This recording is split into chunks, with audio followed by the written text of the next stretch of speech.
It's official, I got too many bikes. So today, I'm gonna do what I've been avoiding for way too long. I'm finally gonna decide which one of these bikes is gonna stay, which one of these bikes has gotta go, and which one of these bikes I might be giving away. That's right, I'm giving away one of these bikes for free, so stay tuned, figure out which one it actually is.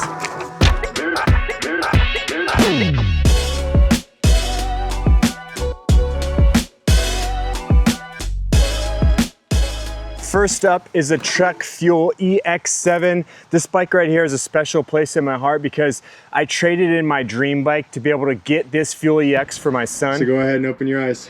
Oh my gosh, it's mine? Yeah. Back in Oregon, he was riding all the time, shredding the local trails, and I wanted him to have a mountain bike that could keep up with his riding. But after we moved across country, it was raining non-stop. We were living out of our trailer. The bike was out back. It was getting rained on. And now this bike is just, you know, the chain is covered in rust. It's got rust on the bolts. So now it's time to rebuild this bike, maybe throw a couple upgrades on it, not to sell, not for myself, for my son to get him back out there riding on the trails where he belongs. Next up, the Polygon Siskiu T6. This bike really shows how you can get that, you know, take that budget bike and give it a completely custom tricked out look without breaking the bank. Starting with that Marzocchi Bomber Z1 fork. This is 150 millimeters of travel. They actually don't sell the gloss red in 150. I got it from the Lost Co. They did a travel conversion for me. So 150 fork, and from there you can see all the red accents I put on this with that saddle, the pedals, the grips, those Trail One bars. These are the larger rise, 45 mil rise bars, that P&W loam lever. Can't forget those Hunt Trail wide wheels right there, alloy rims, Pirelli Scorpion tires on there, big beefy enduro tire in the front, fast rolling rear specific tire in the back, and that Garbaruk 12-speed cassette. This bike strikes the perfect balance of form and function. It's fast, flashy, and a ton of fun to ride. But Polygon released a new model of the Siskiu, the Polygon Siskiu T6. I had to get that model to review for this channel. So here's the plan. I'm gonna be taking all of those upgraded parts off that T7 right there and throwing them on this Siskiu T6. What do you guys think? You think that red and this green is gonna be too much? Leave a comment down below. I'll read those comments. I'll listen to your guys' advice. But the goal is to take this Siskiu all the way back down to stock, put all the stock parts back on it, have all those upgraded parts, potentially put them on this Siskiu T6, and then I'll be selling the Polygon Siskiu T7 right here for a bargain price. So if you ride a size XL, definitely hit me up in the comments. Look for that probably on like Facebook Marketplace or Pink Bike Buy and Sell. The Siskiu T7 could be yours. But if you guys aren't a size XL or you don't want to wait, over there at Bikes Online, they actually have this older model Siskiu on sale. I'll throw a link down there in the video description and pin a comment so you guys can check it out. Get one for yourself, get a great deal on last year's model Siskiu T7. Now let's move on to the Polygon Siskiu T6, what I've called one of the best value trail bikes in 2025. Completely redesigned frame, hydraulic brakes, air sprung suspension, dropper post, 1x drivetrain. It's basically the perfect mix of price and performance. But here's what impressed me most. Polygon really listened to our feedback on this bike, upgraded the wheels to a much lighter set of wheels, way better tires. It's got a universal derailleur hanger, so that UDH frame, which means you can throw a SRAM transmission on there if you want to. Basically everything we complained about in the past, they fixed. The only downside is the price did go up a little bit, and right now it's priced, you know, this T6 is about the same price as the older model T7. But I'm stoked on the T6. I'm gonna have this thing for a while. Can't wait to throw those upgrades on it and see how much better it rides. All right, next it's time to talk about what is undoubtedly the most controversial bike I've ever reviewed. Walmart's Slalom FS.2. People love this freaking bike. I had some pretty harsh things to say about it. Now people hate me. It's cheap, it's heavy, it's got basic mechanical brakes, the cheapest possible coil sprung suspension, no dropper post, but you know what? It's still the most affordable way for somebody to get out on the trails. So here's what I'm gonna do.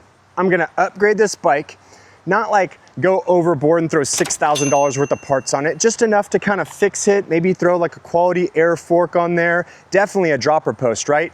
Hydraulic disc brakes, you need those to be able to ride trails with confidence. Oh, shoot.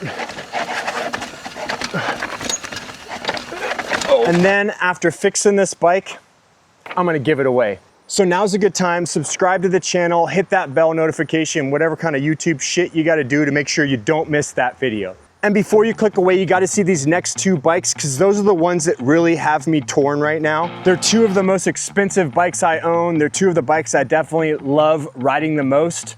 But right now, I need to decide which one stays and which one goes. Let me explain. This is the Privateer 141 Dream Build. I built this bike completely from the frame up. It's the first bike I've ever built. I hand-picked every single part, starting with this orange factory 36 fork. That kind of set the color tone for this bike with the Kashima stanchions. Had to go with the Fox transfer posts. Got the orange SDG Bel Air V3 saddle. Got the Fox DHX2 coil rear shock. Got the orange Garbaruk drivetrain with the wireless wheel top shifting. Trail One parts and components with the Trail One Sage alloy pedals. Love how much grip those pedals have. The Trail One Hell's Gate grips, nice thick beefy grips, great for enduro or trail riding. The Trail One Crockett carbon bars with a 35 mil rise on there. And then I got the Rockville stem in black. That's a 40 mil length. And of course I got some other awesome bits and pieces on there like these TRP Evo Pro brakes. By far my favorite set of brakes ever. You know, got just like the perfect amount of strength, yet still enough modulation and all sorts of adjustability with that right there. You got the bite point adjustability and the reach adjustability on the lever. Even threw on some cool little extra parts like this Crank Bros on bike tool. Got every tool you need right there stored on the top tube. And I got the Hunt proven carbon wheels right there with Maxxis tires. That's a DHR2 in the rear and the Assegai up front. External cable routing on there that I actually think looks pretty damn badass. This bike is completely overbuilt, a little bit heavy, but absolutely freaking bomb-proof. It's the type of bike that makes you feel like you can take on anything, jumps, rock gardens, drops, whatever. But here's the thing, you guys. One of the harsh realities with running a YouTube channel is I'm constantly trying to bring you guys new, unique content, the newest, best bikes out there to try and figure out like what actually matters, what's actually good for me and fellow riders like you. I worked with the guys at Privateer to make this dream build happen. They hooked me up with so many other contacts so I could be able to afford to build this dream bike. So I truly appreciate them. But shortly after making the dream build video, Privateer quit selling bikes on their US-based website. If you go over there right now, I think there's only maybe a couple frame sets left. And that's why I started looking for a different brand, a different company to be able to represent and work with a little bit more long-term. And right around that same time, this company called Revel started making some huge waves in the mountain bike industry. So here it is, the Revel Rascal SL. Super light carbon frame. This is their newest design. It's got that prickly pearl, kind of sparkly like tint to that pearl frame right there. I think you can see it out here in the sunlight, just how good this thing looks. Honestly, this color right here is the same color that one of my very first BMX bikes was as a kid. So it's kind of bringing me back to my roots. 130 millimeters of rear travel with that CBF linkage right there. People have raved about this CBF suspension. You can see the CBF right there in the frame down there. And I can tell you after riding this, it is a perfect suspension for this type of riding that I do with that super light carbon frame. And this suspension, the bike is super poppy, flickable, rails around corners, yet it still eats up that chunk when you're smashing back downhill. There's a couple small upgrades I want to do to this bike. It's got grips that are a little bit too thin. The bars could have a little bit higher of a rise. And for the stem, it's not that it's a bad stem, but how badass would this bike look with a raw metal Rockville stem, maybe something that's even just a tiny bit shorter. Got those raw metal Trail One Sage alloy pedals on there. And with that chrome bottle cage or that raw metal bottle cage, I think I'm just gonna kind of go with that look. Now for this Privateer, for the rest of these parts, it's got some badass parts on it. So I think I got a new video series I'm gonna be working on, something a little bit different than other people have done before, a little series I'm gonna call Rob Peter to Pay Paul. So I'm gonna be robbing the parts off of this dream bike build and figured out which one of my other bikes I'm gonna pay those parts back to. Rob Peter, Pay Paul. Does it make sense? I don't know. Drop a comment down below.